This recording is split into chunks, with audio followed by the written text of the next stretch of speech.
we're in a time right now where the divine, the universe, the sort of unseen, invisible grace that's moving through us, it's evolving on a bigger level, but what it's asking for us to do is to connect. How that's happening is that there is divine energy or light or grace comes in through the backside of the heart. And in the backside of the heart is where we connect to spirit, and it's where we connect to our higher self. This light is coming in through the backside of the heart, and it's literally activating our spirit. It's inviting us to connect and to tune inward, but also tune into our higher calling. The front side of our heart is how we connect in the world, how we are serving or connecting with humanity. So we're a very forward-focused society. So when we live in the front of the heart, what happens is we have to source ourselves some way. So we give and receive through the front of our heart if we're only in the front. What that means is that if I give to you, I'm giving to you from my personal energy. If you don't give back to me, I'm not going to feel sourced or filled up or replenished. And that can build up resentment. I could feel jealous. I could feel, anything that is in reaction to not getting sourced.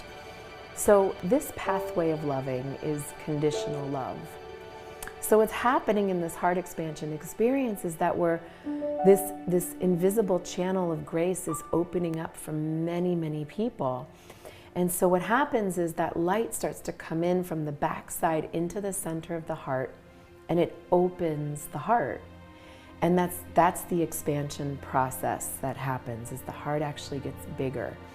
Now, and that's because it's being fueled by divine love, by bigger than us energy. When the heart starts to open and expand, we start to connect to a higher love, which means that I'm receiving from in the back of my heart divine unconditional love. And I take that in, I fill myself up, and I'm giving from that energy. So this pathway is unconditional love as opposed to conditional love, which is giving and receiving from the front of the heart. This invisible channel of grace is opening up for many, many people. And it's happening, and we might experience it through this feeling of, there's something I'm supposed to be doing in this world, and I'm not sure what it is yet, but I feel it. I feel like I'm here to do something, impactful or inspirational, or I just have a bigger mission to serve in a big way. We're in a time where there are so many people living with anxiety, living with depression, living with an unmet need. And sometimes that's in their relationships, and sometimes that's with their jobs, or how they're just existing on this planet. I mean, I've been there myself, where I've felt unfulfilled in my life. Quite honestly, panic attacks and anxiety. That's how that manifested for me, is just, feeling a mix of depression and anxiety, and not knowing, where my place was in this world. I was a very kind of gifted child intuitively, but I didn't know that. I just thought I was crazy. I thought there was something wrong with me because I was so sensitive and picked up everything. And over time, it wasn't until I had panic attacks and anxiety that I started to seek out help for it, and actually intuitive help or spiritual help from a teacher to help define, like, this is what you have and this is how you can help people. We have this expansion experience, but it's hitting up against our container or our shell around our heart, which causes a contraction. And for me, I can describe that as I had a calling to step into this work and do my work in the world, but it was hitting up against my belief systems and my anxiety and my emotions and everything that I was feeling, which is part of that shell.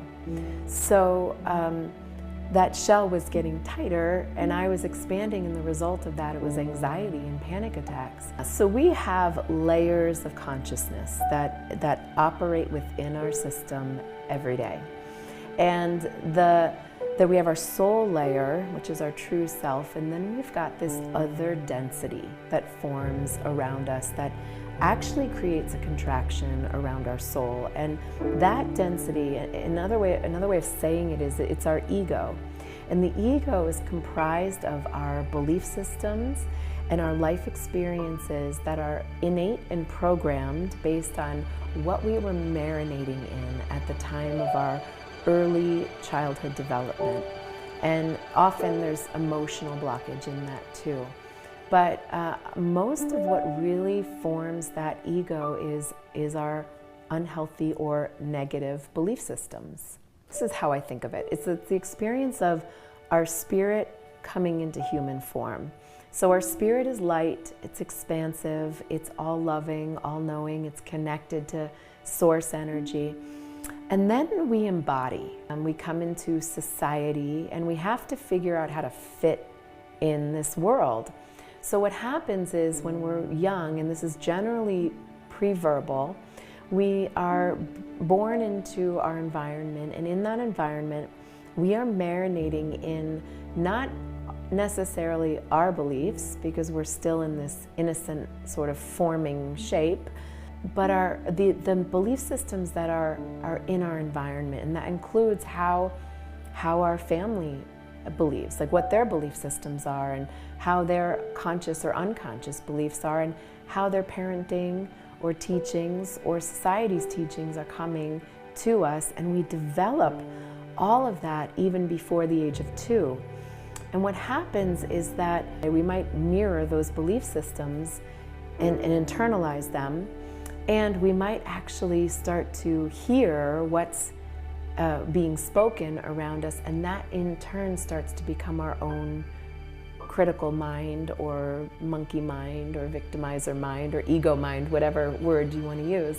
We start to develop these belief systems. So for example, if I were to believe I'm not lovable, then if I were to believe that and it's not because I wasn't loved, but because a parent felt they weren't lovable, and yet they loved me in compensation for their feelings of unlovableness, I'm still going to pick up that negative belief that I'm not lovable, just because it was mirrored for me in their actions and their behavior and maybe their words. And so I'm going to develop this feeling of I'm not lovable inside myself. And so as I evolve and grow, I might not, for example, take care of myself well, or I might not feel I'm worthy of, the ideal relationship. I might manifest connections or friendships in my life that are going to somehow mirror back to me the feeling that I'm not lovable. And it's not because my heart doesn't want it. My heart really wants us to be, in love and joy and peace and in centering. But there's this other consciousness, this other density layer around the heart, or even in other areas of the body, that is playing out an alter reality. And so that's how our belief systems can really create this contraction.